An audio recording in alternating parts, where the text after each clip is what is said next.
technique versus soul. So technique versus truth. It's a weird balance, but and that's why it's so important that you know yourself and you know where you like to feel things from, because it's a balance.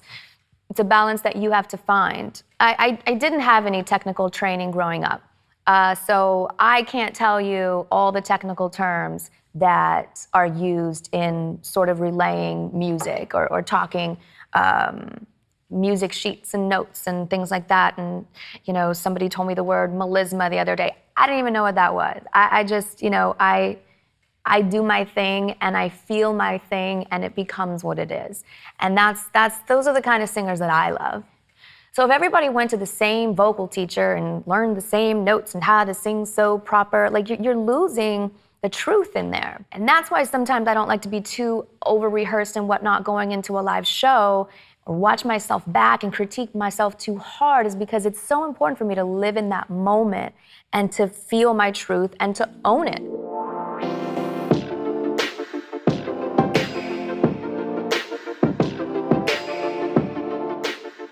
People sometimes think that belting, it means being a great technical singer and being able to hit certain notes and all of that. But to me, being boisterous and being able to belt and be loud in that way, but in a controlled way, if you want to sustain and hold out a note in the right key, on the right pitch, in the right tone that you're looking for, which are three different things that have to combine into one, it's something that comes from your gut. And it's something that you have to start from here with your breath, centering yourself, knowing how to, stand firm in your 2 feet. There's a stance that happens when you're in the studio even, and I'm prepping up, and I know this big note is coming. When Whitney Houston sings, "I Will Always Love You," and I will always love you. And then she goes back into that belt like that. That takes power, and that takes focus. It really does, to stay on that note, to keep your power going. And it's all a centering thing. It's mental, it's all connected. You can't just sing from your head, being in the let me memorize the song and sing from there. It has to come from down here, and it has to come from that place of feeling, to exude the power that you need to if belting is your thing, to be a belter for anything that you sing, really. But belting is power, and it comes from the soul, and for me, it comes from my gut.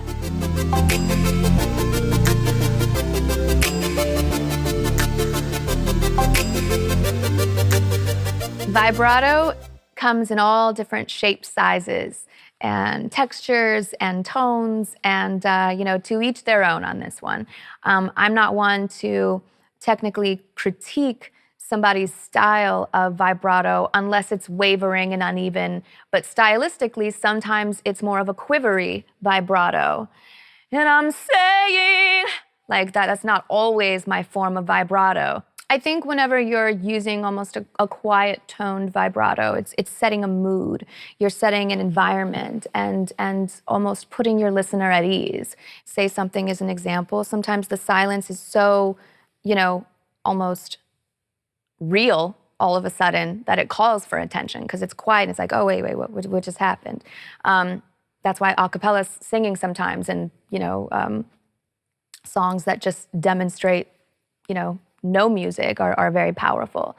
But it's always nice to round out anything with a beautiful finish, And as far as adding vibrato to an end of a note, I think it also makes the listener listen to the actual capability that you have as a singer. It's an impressive quality for singers to be able to execute well. That's why long notes are tricky. Celine does beautiful endings to her sustained notes. This lovely vibrato shit that just kind of naturally just comes it's so beautiful. She does. I love how Celine ends her long sustained notes.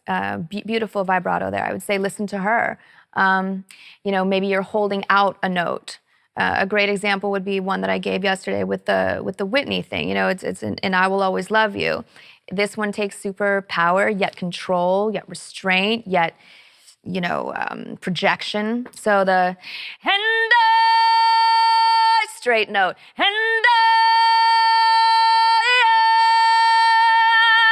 And then see at the end, I had to sort of waver in my vibrato to withhold that power.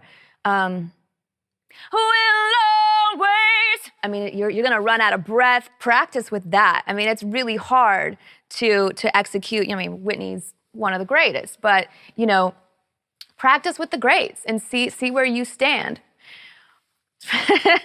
Cheers to Whitney for that and to giving us something great to challenge us all with.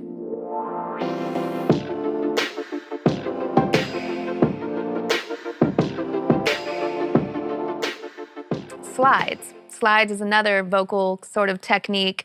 And singers have asked me this too, like, how do you slide?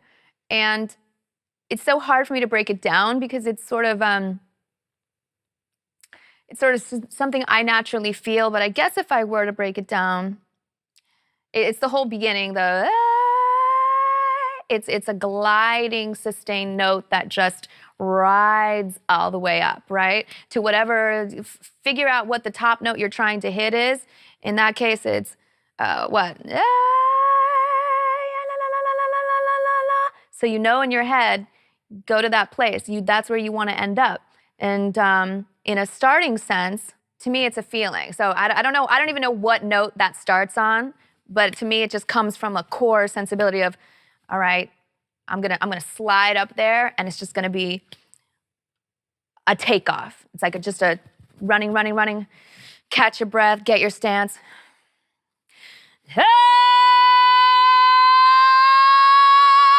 So that's kind of a slow ramp up. I was a little unexpected there. So you want to maybe prepare yourself and decide before you ramp up, do I want to how much breath do I want to take in? Is it going to be a quick ramp up or is it going to be a slow ramp up? So figure out your takeoff approach.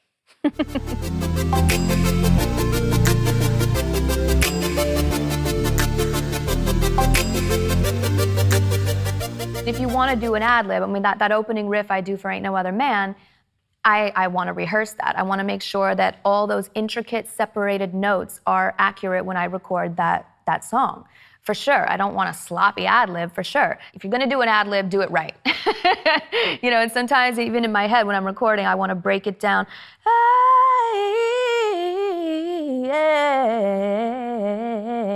That's the very slow version. And sometimes I'll count it down when I'm recording, even on my note paper, when I have my headphones and the whole thing, and I'll go 1, 2, 3, 4, 5, 6, 7, 8, 9, 10. You know what I mean? I'll write down each note if I really want to fine tune it. And in communicating with my engineer, who's the one, playing the music back for me in my headphones and whatnot, in order, sometimes we're in our own heads, we know our own style and our formats and what we want to do in our heads, but you have to be able to communicate that too. So to break it down for him, okay, punch me in on this note or this word. I have to be able to do it in a way where he understands. So I'll break it down into numbers just because accuracy is important to me when it comes to my recording. I will do a great take and then I'll be like, okay, let's do another one. Let's see if I can beat it. So I'm always striving to be my best.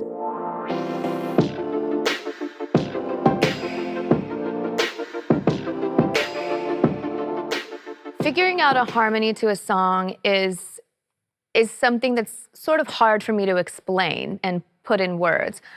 You could go about it with, the technical approach and aspect to it. You get into the lingo of using, a third above the note, a fifth above the note.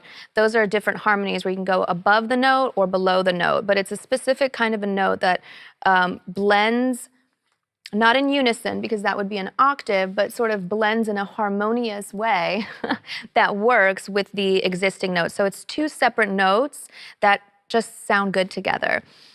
For me, the way I sort of figured out harmonies was just by listening to records, listening to the way, singers would maybe stack a vocal to a second verse or a chorus, and you could hear how, oh, that note kind of goes above the main note, but it really works with the whole song, and it sounds good, and it has a choir-esque feel, and it's it feels more full.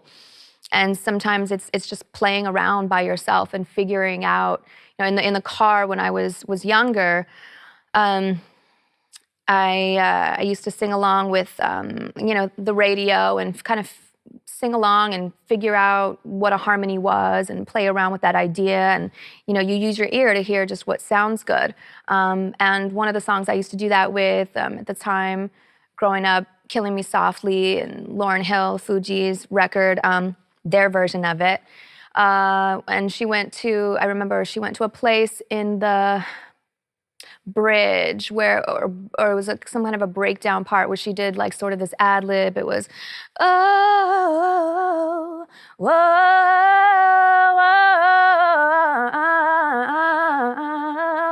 la la la la la la, whoa. And I remember I would harmonize with that all the time on the radio. And that's a tricky one because she goes through so many various different notes, but I would try to keep up. It was almost like it's like a challenge. It's like a game in a way.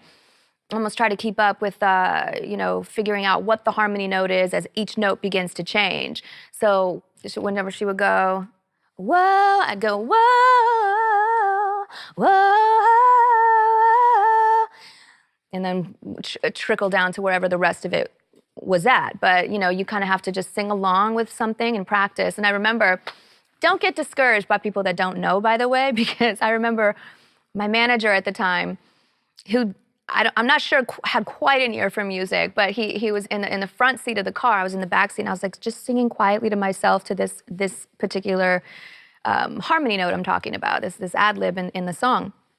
And he turns to the passenger seat of somebody, and he's like, "Is she singing off key?" And I was like, and she was like, "No, I think she's harmonizing." So don't be turned off by people that just don't understand, or because he was listening predominantly to the radio and thinking, "Oh my gosh, she's not singing the exact melody that's on the radio." No, I'm practicing for other things. So just don't let anybody kill your spirit or steer you the wrong way just if they don't get it. Just know that. Trust yourself.